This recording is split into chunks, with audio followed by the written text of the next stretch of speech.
It's important for us to have a grasp of the big story, for one thing, because as human beings, we interpret everything in the context of a wider narrative. And psychologists have studied the way that people think and found that, in general, we try to construct big overarching narratives that explain the details of our lives.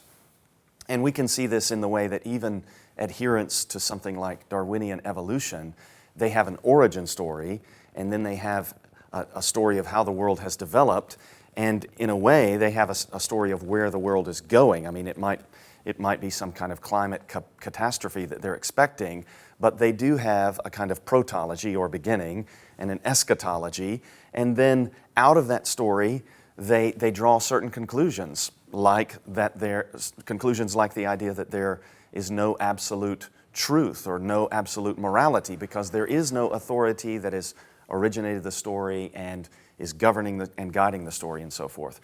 So when interpreting the Bible, I think it's important to see how the biblical authors plug themselves into the wider story. So just one example of this, in the book of Daniel,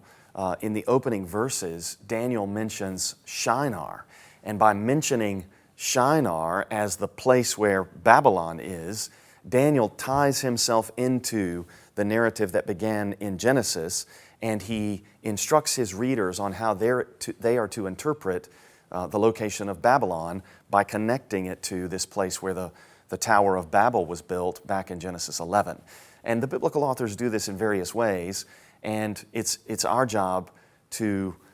tune into how it is that they plug into the wider narrative.